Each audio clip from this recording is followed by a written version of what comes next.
টিয়ক জগদৰ দলৈগাঁৱত ভয়ংকৰ পথ দুৰ্ঘটনা। টিয়কৰ পৰা ঘৰ গৈ থকা অৱস্থাত টিয়ক জগদৰ দলৈগাঁৱত ৰাস্তাৰ দাঁতিত এখন TVS জুপিটাৰ AS04AG 1365 স্কুটি আৰু এজন বয়োজ্যেষ্ঠ মানুহ পৰি থকা দেখা গৈছে। পাছত স্থানীয় লোকে মানুহজনক ততাতৈয়াকৈ টিয়ক FRU লৈ যায়। বৰ্তমানে মানুহজনৰ ঘৰ নিশ্চিত হোৱা নাই। টিয়ক আৰক্ষীয়ে AS04AG 1365 স্কুটিখন টিয়ক থানালৈ লৈ যায়। কিহৰ কাৰণে দুৰ্ঘটনাটো সংঘটিত হ'ল বৰ্তমানলৈকে জানিব পৰা নাই। ইতিমধ্যে আৰক্ষীয়ে উক্ত ঘটনা সন্দৰ্ভত তদন্ত আৰম্ভ কৰিছে। টিয়ক জগদৰ দলৈগাঁৱত ভয়ংকৰ পথ দুৰ্ঘটনা। টিয়কৰ পৰা ঘৰ গৈ থকা অৱস্থাত টিয়ক জগদৰ দলৈগাঁৱত ৰাস্তাৰ দাঁতিত এখন TVS জুপিটাৰ AS04AG 1365 স্কুটি আৰু এজন বয়োজ্যেষ্ঠ মানুহ পৰি থকা দেখা গৈছে। পাছত স্থানীয় লোকে মানুহজনক ততাতৈয়াকৈ টিয়ক FRU লৈ যায়। বৰ্তমানে মানুহজনৰ ঘৰ নিশ্চিত হোৱা নাই।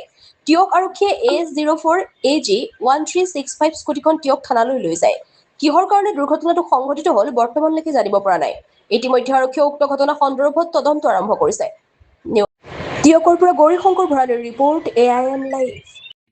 যিকোনো খবৰ আৰু বিজ্ঞাপনৰ বাবে যোগাযোগ কৰক 7896121996।